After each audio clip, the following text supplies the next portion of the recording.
From the Radio Cafe and the Quivira Coalition, you're listening to Down to Earth, the Planet to Plate podcast. I'm your host, Mary Charlotte Domandi.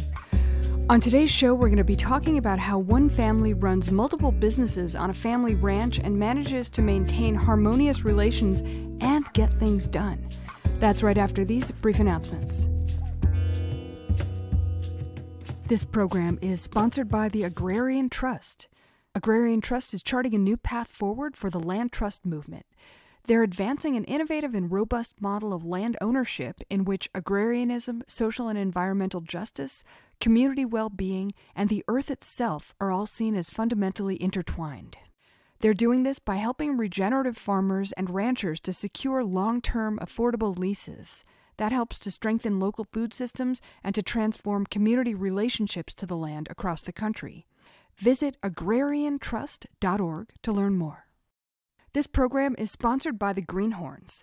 Listeners to Down to Earth might enjoy the newly released 6th edition of the New Farmer's Almanac, a literary miscellany written by and for working agrarians. This year's volume is titled Adjustments and Accommodations, and it's full of essays, poetry, and images that explore how people are facing challenges and uncertainties on the land. Learn more and order your copy at greenhorns.org. Quivira Coalition's new agrarian program opens applications for 2024 apprentices from November 1st through December 15th. This 8-month full-time apprenticeship program helps beginning agrarians gain mentorship and work experience in regenerative ranching and farming at mentor operations in New Mexico, Colorado, and Montana. For more information, visit our website at quiviracoalition.org/newagrarian and visit Quivira's events tab to register for the next NAP 101 call, where we describe our participating mentor sites in detail and answer questions from prospective apprentices. Hope to see you there. Quivira is spelled Quivira. Once again, quiviracoalition.org/newagrarian. So today we're going to be talking about something that doesn't usually get a lot of airtime when we talk about regenerative agriculture, and that is process. Not the process of growing and selling, but of actually running a family business where there's a lot of different family members who each have their own ideas about how to do things. How can they come to consensus without driving each other crazy? Joe and Jenn Wheeling are the owners of James Ranch Beef in Durango, Colorado, and they've got some ideas about how to do that, and specifically how their ranch and the different businesses on it are making it all work. Welcome to Down to Earth. Thank you. Yeah, thank you, Mary Charlotte, for having us. It's a great pleasure. I've heard so much about the James Ranch, which is close friends with the Quivira Coalition. You're a multi-generation family operation. Tell us a bit about the history of the ranch, how long your family's been doing it, and kind of how it works. Well, okay, my family started the ranch in 1961 when my parents came here from Pasadena, California. We all grew up, there are 5 siblings, all grew up on the ranch and were lovingly told to leave when we reached 18 and explore the world to figure out what else is out there. And then as we started having children, we were like, that was a pretty great place to grow up, so how about if we come back? And my folks, I think, were happy to hear us wanting to come back, but they told us that if you come back, you need to bring something to do because we can't afford to pay you. So as the different family members chose their thing to do coming back, it had to be something agriculturally based. It needed to use the resources that we have on the ranch, abundant mountain water and beautiful cool season grasses. And so each one of us brought our thing back. So yeah, that's kind of how it came to be. So each of you started doing something different on the ranch, and kudos to your parents for their wisdom in setting it up that way. What are the different businesses that each of the siblings owns and runs? And what's the overall structure, in other words, the relationship of those different parts to the whole? So the first of us back was my sister Julie and her husband John Ott. They took over the tree farm from my parents where they grow blue spruce, transplanting them into large landscape commercial situations. And then Joe and I came back and started the gardens, chemical-free fruits, vegetables, herbs, and flowers.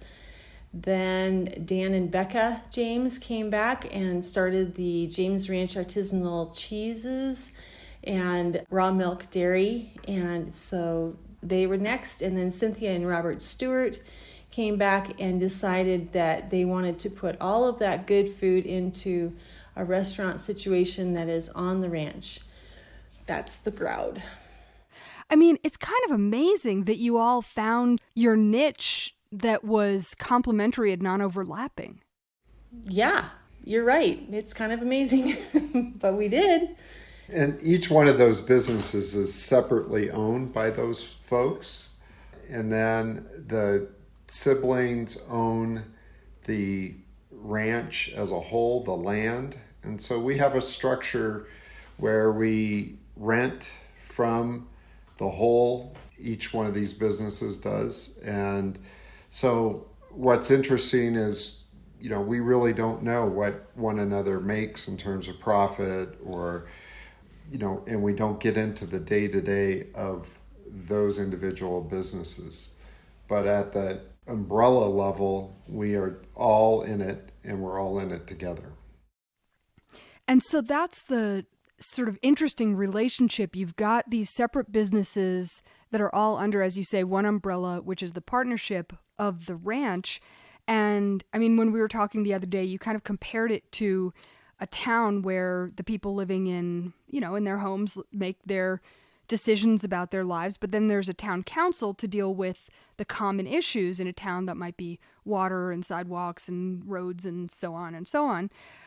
So that's kind of the relationship. So you've got these businesses that can make their own decisions and make them quickly, but then you've got this big partnership that makes decisions more deliberately and slowly. And you use something that you, Joe, learned when you worked in the corporate world, and it's called the Delegated Meeting Process.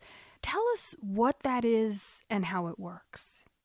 Well, I think the first thing is, why do you have meetings? And if it's just to share information, then it's a poor use of everyone's time. And so the way the meetings work is, how do you explore tough issues, develop solutions to problems, come to decisions and agreements together, figure out how you're going to work together to implement those decisions. And so that's what the delegated meeting process does. And it has a series of roles, and those roles rotate. And I think the key there with this, we try to develop everybody to be better at each role. And the idea is that you can take these roles with you in the rest of your life, but also it helps improve everyone's interaction and buy-in to the meeting.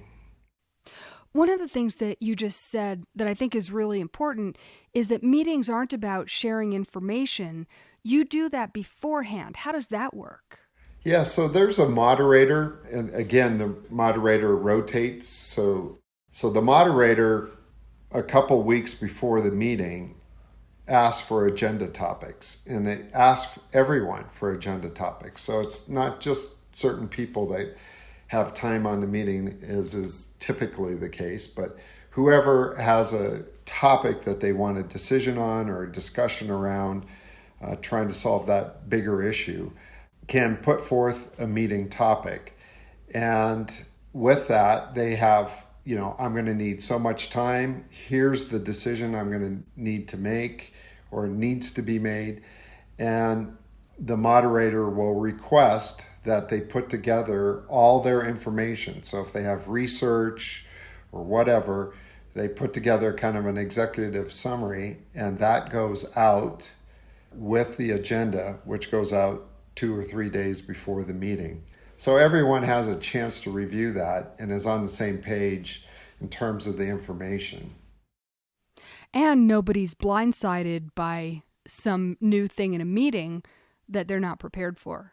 Correct. And how we handle, new ideas is we have what's called a parking lot. So if we think there's somebody brings up something that's really good and needs to be discussed, we'll put it in the parking lot, and only if we have time and we keep our meetings limited to 2.5 hours. So only if we have time will we get to things in the parking lot. And that's an incentive for people not to bring up those ideas last minute.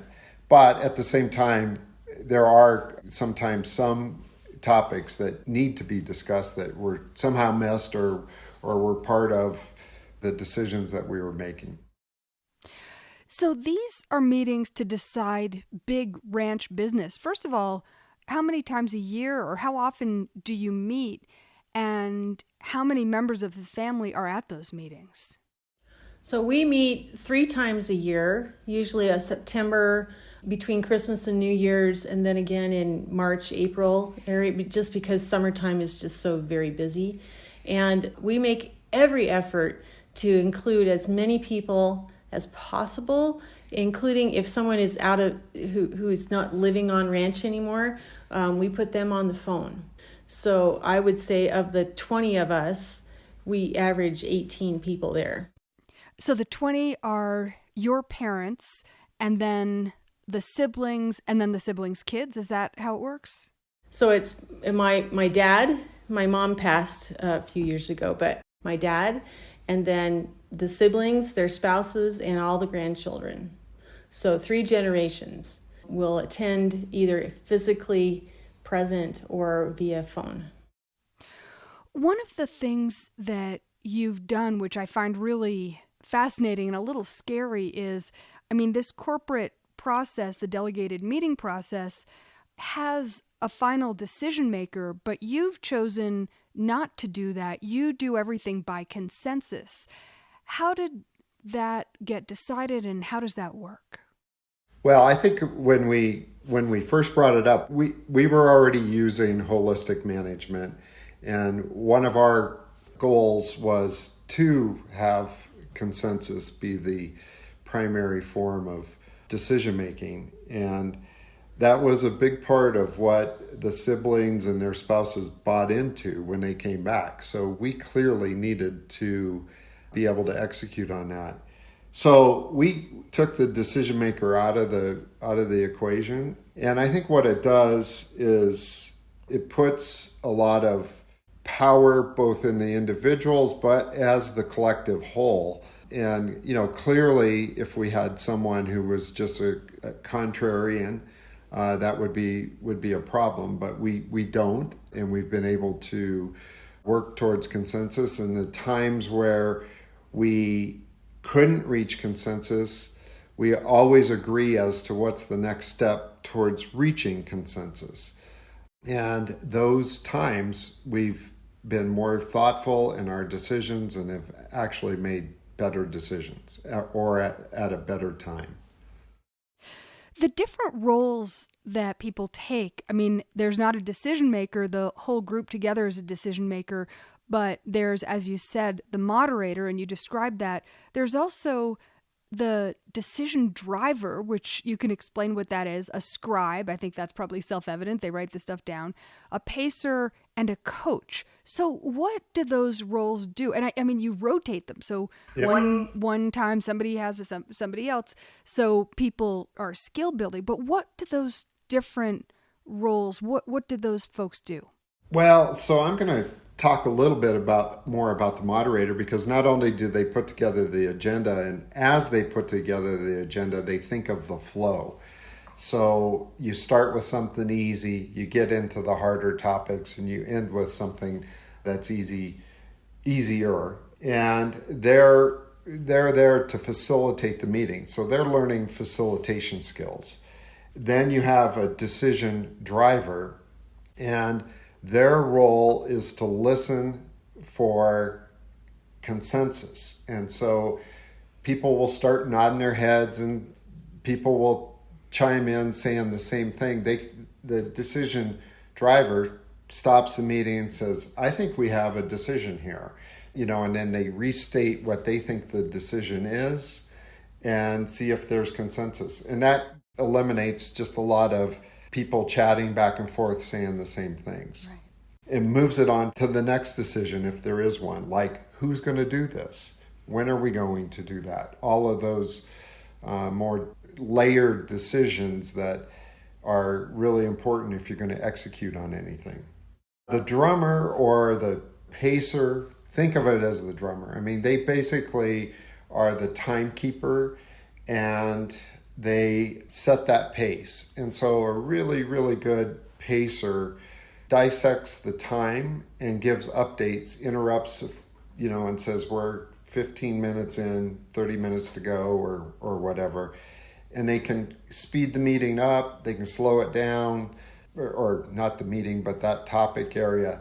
And they can really help get you to that point of consensus as well. And then the scribe is there not to say, we met at a house, but more, here's what we've decided to do. And here's the who, what, when, where, and how, and why we chose this decision. And then they turn around and ideally redistribute that to the family members within 24 hours.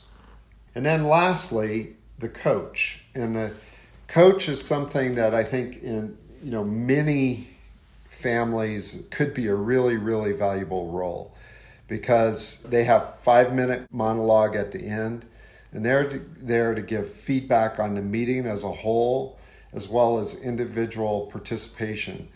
And it's both constructive as well as, positive feedback. So you can really, see people grow in their roles, and you can, and how they participated, and you should reward them with that. And you also, if someone was disruptive in the meeting, you also bring that up, but in a way that can be, again, constructive. If you can have that within your family or within your organization, and it's a functioning feedback loop, that is a really positive people development. You also have added 2 other roles, the host and the goalkeeper. What are those? So the host is basically, we don't have one place that we meet each time. So typically we meet at different families' homes. And so the host is also an alternating location where we meet. And the host is in charge of organizing we typically do it around a meal, and what's the meal going to be, but also preparing the space for the meeting so everybody can come in and get to work and get through this 2 to 2.5 hour meeting as efficiently as possible. And then we also have the goalkeeper. Since we use holistic management, we implemented this role, and basically they're the conscience of, it's not used very often, but occasionally. And that is, if you start going down a path that does not meet with our goals. So in our case, privacy is one of our key goals as individual families. So there's been different things that have come up that would impact our individual privacy, as business ideas or whatever. And so the goalkeeper just reminds everyone that, one of our goals is privacy. And does this impact that in such a way that we should stop the discussion? Because clearly we want to stick within our holistic framework and our goals that we've set as a family and worked hard to set. I worked many years ago and fairly briefly in the corporate world, but one of the things that we would talk about was that there was this kind of weird inverse proportion between the importance of an issue and the amount of time in the meeting spent talking about it. So you'd talk for 45 minutes about what color wastebaskets to get, but then you'd spend 15 minutes on the budget, and it was just out of whack. It seems like the process that you're talking about prevents that kind of disproportion. Yeah, I would say typically it goes a long ways towards doing that. We also have a group, it's a board that's elected by the family. It's a board of family members, and they meet as well, typically once a month. And there, a lot more of the details can be discussed. We use the delegated meeting process more on a strategic level, and to come up with the new things that we want to try to implement, or where should the family focus be or change slightly from where it is, whatever. So it's much more of a tool that we use strategically. It also can be used very, very pragmatically if needed, but the way we use it is primarily on our strategy. You're listening to Down to Earth. We're going to take a quick break. We'll be right back. We're in a new chapter of conservation. In the first chapter of conservation in this country, you had wilderness and then you had city. But today, more and more, we understand that there's this very important piece in the middle that we call the working landscape. That is Leslie Allison, the Executive Director of the Western Landowners Alliance. These are the places that provide our food, our fiber. They provide the jobs that sustain the rural communities. These things are incredibly important and they're disappearing. And that's really our next challenge going forward. We have to think beyond protected wilderness. And you can't do that unless you're engaging the people in those landscapes, first and foremost in that solution. Led by the people on the ground, Western Landowners Alliance advances policies and practices that sustain working lands, connected landscapes, and native species. What we're seeing in the West today is incredibly hopeful because you do see collaborations, working with partners, trying to realize this vision that's so important to us. I think many places in the rural West are actually leading the way on this. And so can you. Join us and learn more at westernlandowners.org. This year's Regenerate Conference will be held in Santa Fe, New Mexico, November 1st through 3rd. It will explore regenerative agriculture at every scale, from microbial soil communities to social relationships and markets to our changing climate and everything in between. Come learn how people from all walks of life are innovating on the land, in the markets, and with their communities to bring greater diversity and resilience to this movement. Early bird prices end September 15th. Check out the website for more information at regenerateconference.com. And now back to our program. One of the features of families or of human beings basically is, we get emotional, we get irrational, we form factions, we talk behind each other's backs, all that kind of bad stuff. But it's human, we do it. Does this process help to deal with that kind of thing?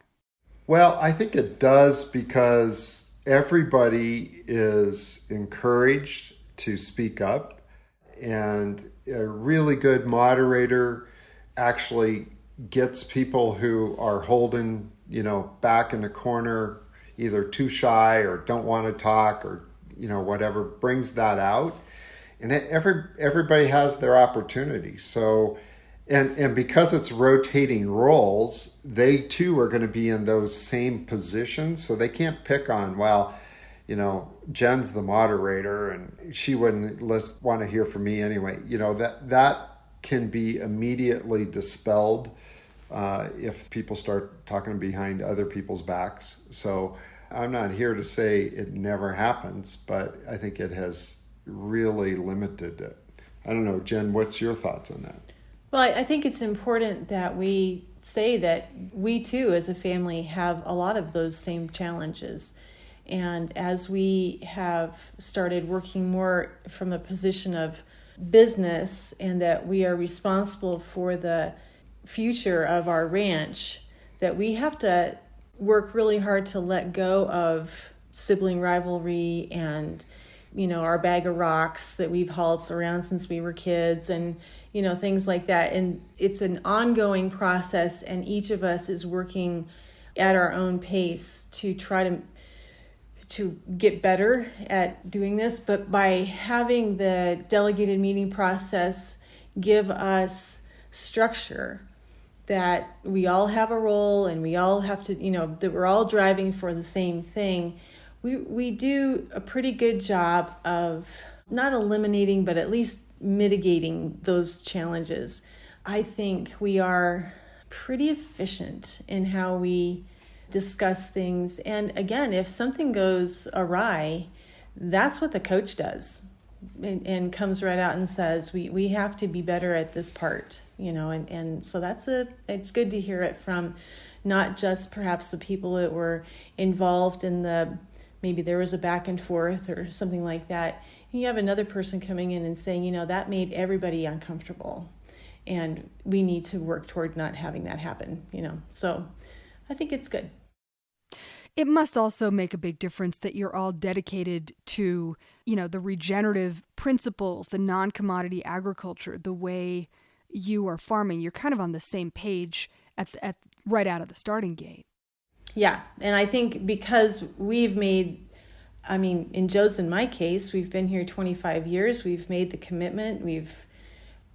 I think every family member is totally committed to keeping this land in agriculture. With the conservation easements and stuff, but we all love living here. And so we love living here so much that we have figured out a way to work in harmony. And it's an important distinction from a lot of other challenges we face.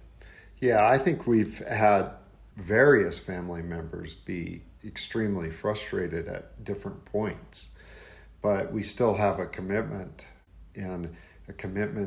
to each other and to this land and to our community. And I would say the community factor is probably the biggest in many ways. We have become an important part of our community, and the community has certainly become a vital part of our business.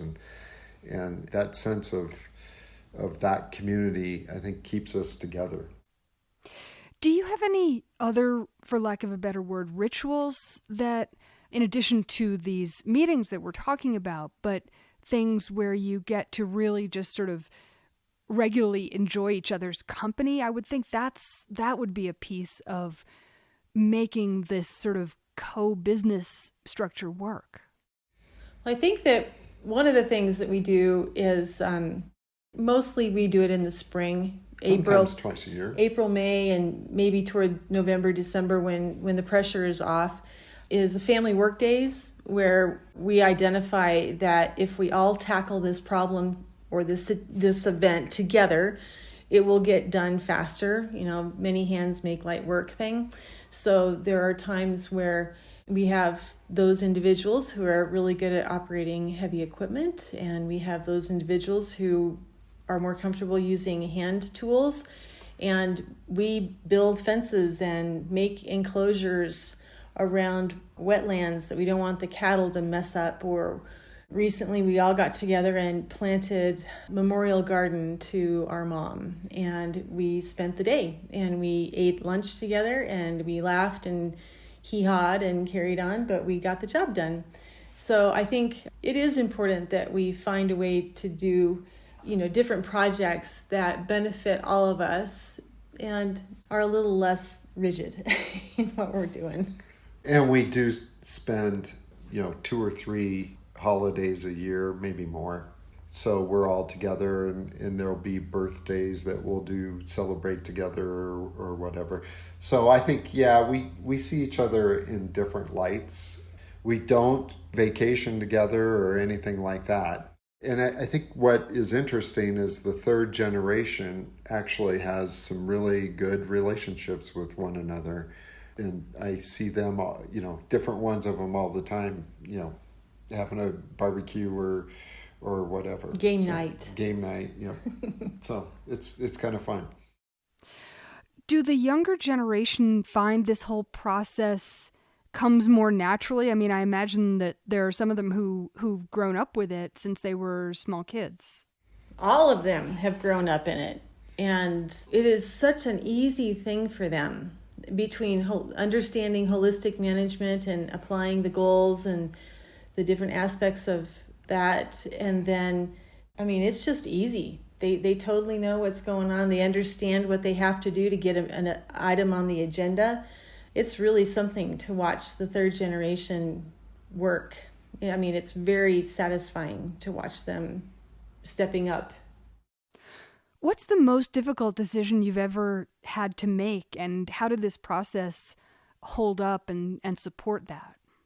Well, I think the most difficult decision was whether to build a new building for the restaurant and for the market, and how big and what were the sources of capital, and how we were going to tackle that. It took us a number of years to work through that. Some of that was because we had to implement on some of those items. We said, we're not going to do it until we have a viable financial footing. That was probably the most difficult task we've undertaken. It's also been the one that's changed us the most. So if you look at where we were a few years back, we were struggling. It was just 5 years ago. We were, most of the businesses were struggling to be able to meet the needs of all their family, and the community was demanding more from us. And so once we dove in, it's amazing that the success that's come with it. There's been challenges as well, but for the most part, it has really set us on a different path.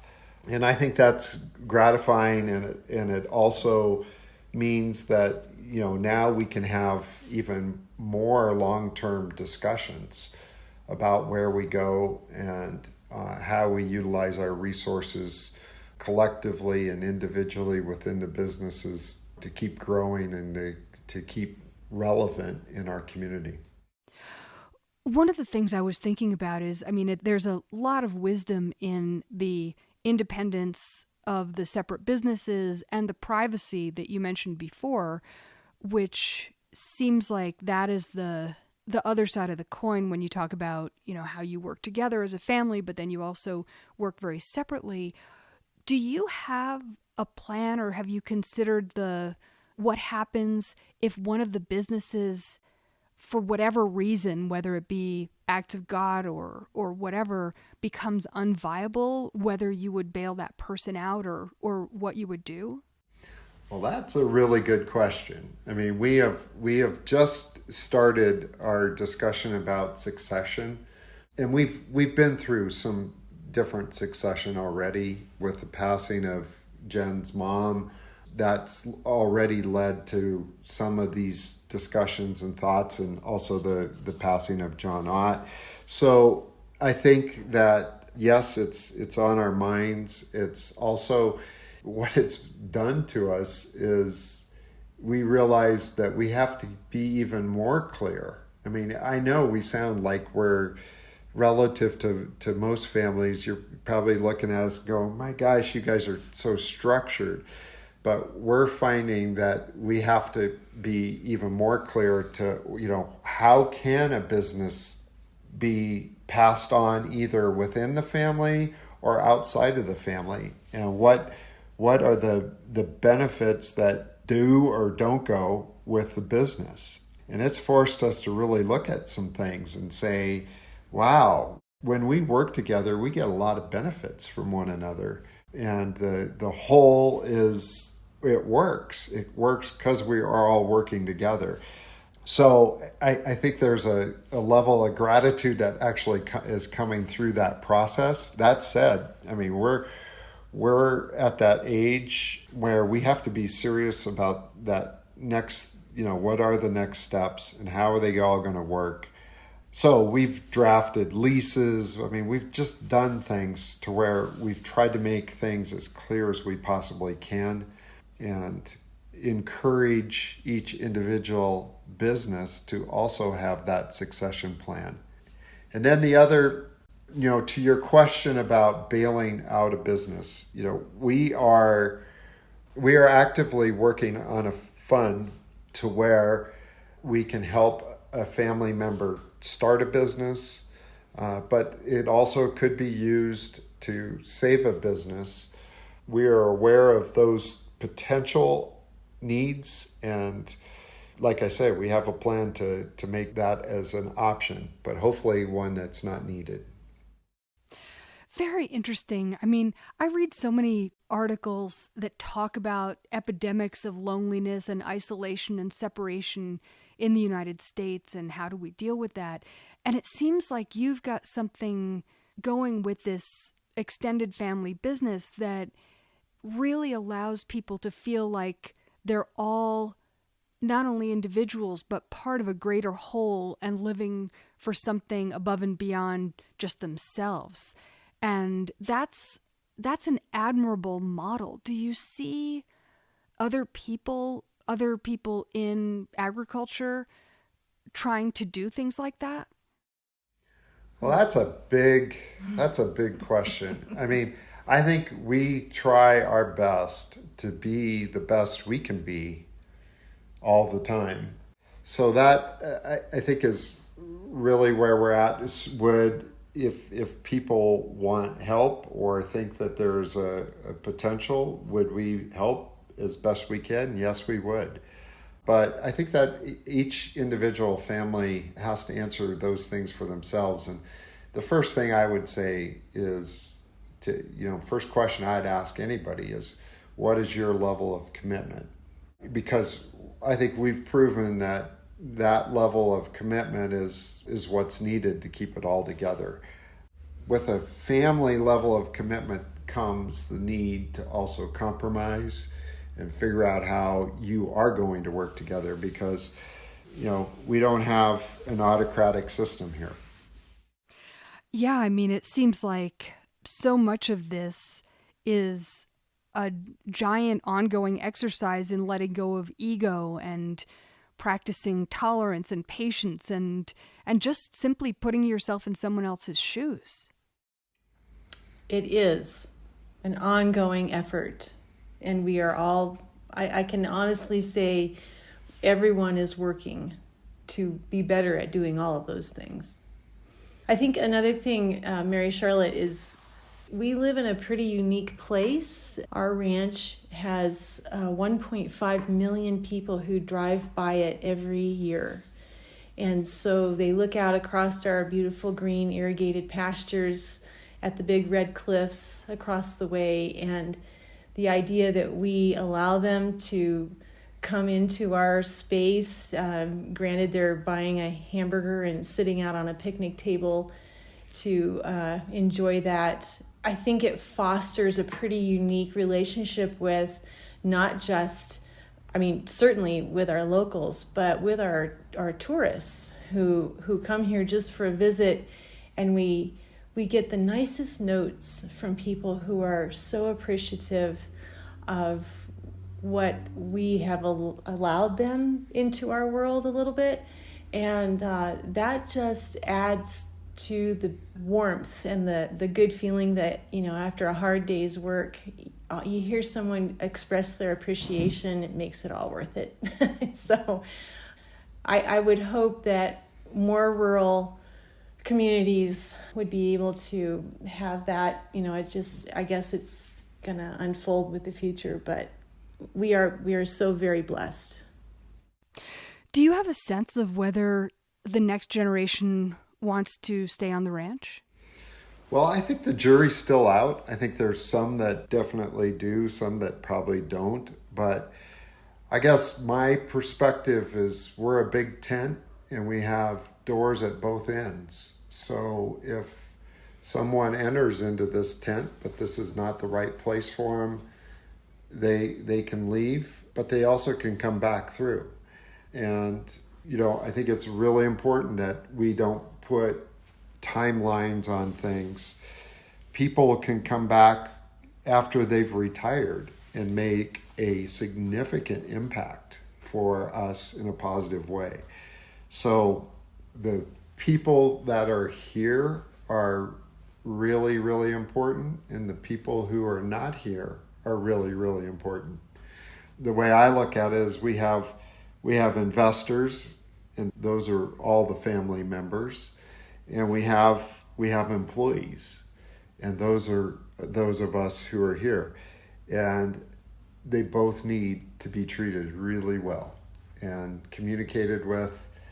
And like I say, big tent with two doors. Joe, you learned this whole delegated meeting process at work in a corporate setting.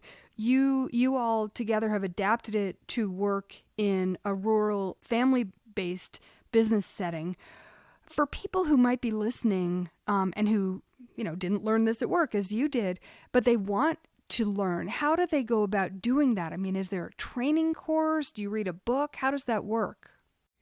Well, so the guy who invented this is Alain Cardone, and he's out of France. And so I work for a multinational corporation, and that was that's how I learned it. I think that we have some documentation on how it works. And certainly, if somebody wants some training, we could probably figure that out as well.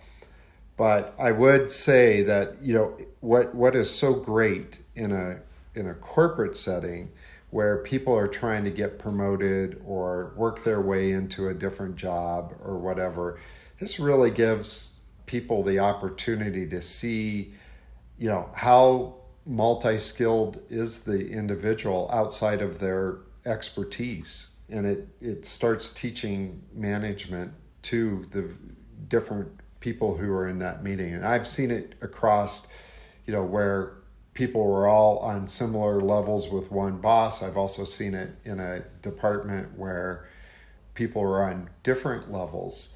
And it's really interesting how, when you level the playing field, how different people will step up or not. And at least then people can see it, both from the decision-making side, but also the individual says, I am either cut out for this or not cut out. And I think it really helps develop really good, strong teams. And the playing field is leveled by the reality that people are taking different roles. So one time they might be the scribe, and one time they might be the decision driver, and maybe somebody who is not an extroverted personality finds out that they really do have leadership ability that had not been identified by even themselves or anybody else.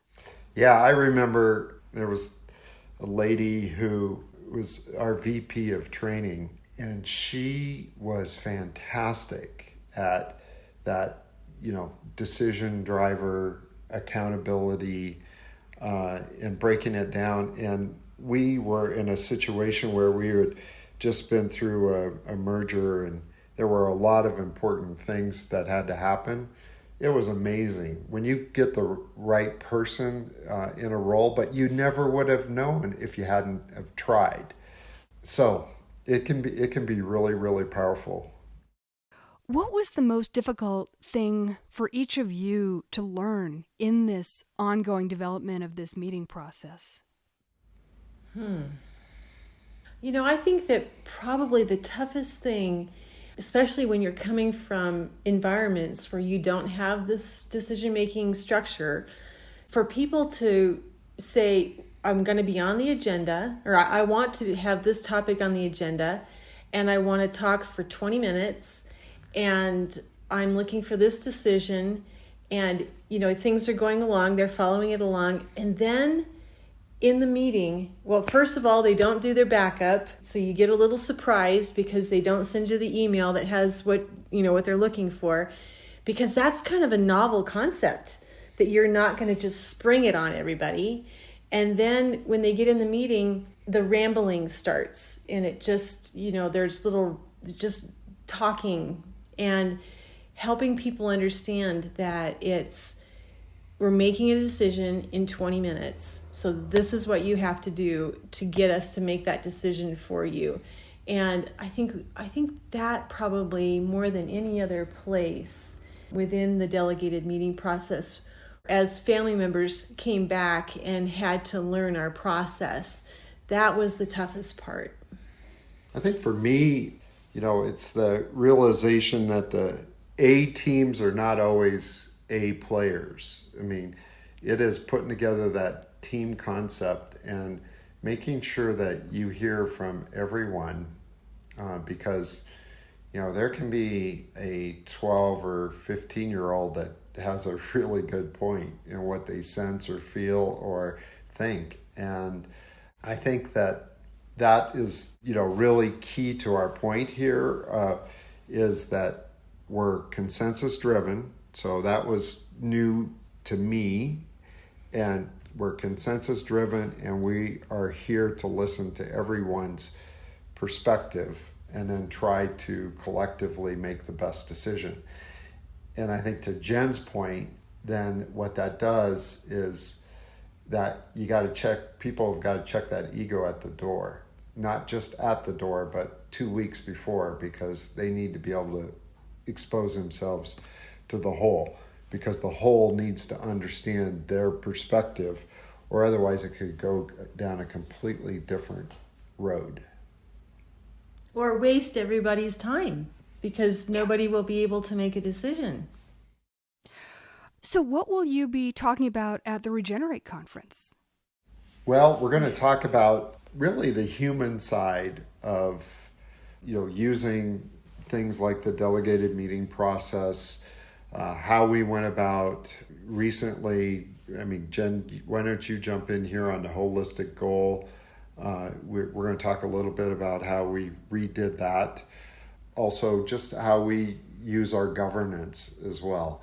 So we're going to touch on several of these different areas, but really it's around people development and how to make individuals stronger and teams stronger, which is exactly what a family is, or at least should be. I think that one of the things that has come up as we've been working on our presentation is our commitment to our goals and to this land, and that it's not always easy to do these things, and that we've reached at several points along the way here, reached tough spots, and rather than throwing up our hands and saying this is just too hard, we have figured out a way to innovate and apply that innovation to make us stronger. So we're hoping that at the Quivira, or at the Regenerate, we will help communicate that every family has tough spots,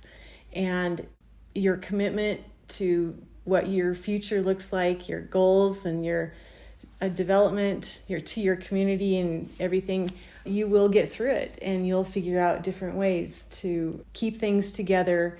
So we just recently have revisited our holistic goal. It was 30 years ago that it was created, and it was very exciting to see the original. There were 6 people who made the original goal, and now there are 20. And there's a third generation who has a voice, who played a significant role in reshaping this goal. That was a lovely unfoldment to see. So between that, the delegated meeting process helping to facilitate decisions, and then how our governance, the greater umbrella governance, how we have used that to be more nimble in our day-to-day things, so the whole family doesn't have to weigh in on something small. So those will be probably the 3 points that we share. Joe and Jenn Wheeling, thank you so much for being on Down to Earth. Thank you, Mary Charlotte. It's been a pleasure. Yeah, thank you, Mary Charlotte. Hope everyone enjoys. If you want to find out more about James Ranch, go to jamesranch.net. And you can link to the Delegated Meeting Process page in our show notes. You've been listening to Down to Earth. We would love it if you would support this program, which you can do by going to patreon.com/down-to-earth-planet-to-plate, where you can sign up for as little as $3. Patreon is Patreon. And also please rate and review the podcast on Apple Podcasts or wherever you get your podcasts. The Quivira Coalition is a not-for-profit and a community network of ranchers, farmers, conservationists, scientists, educators, and many others dedicated to regenerative practices that produce healthy food, support meaningful livelihoods, sustain biodiversity, and remedy the impacts of climate change. To learn more about Quivira and how you can support their work, visit quiviracoalition.org, Quivira. And finally, this show is a production with the Radio Cafe. You can check out radiocafe.org to hear back episodes of this show and also find all kinds of other shows on a wide variety of topics as well. Thanks for listening, and we'll see you next time.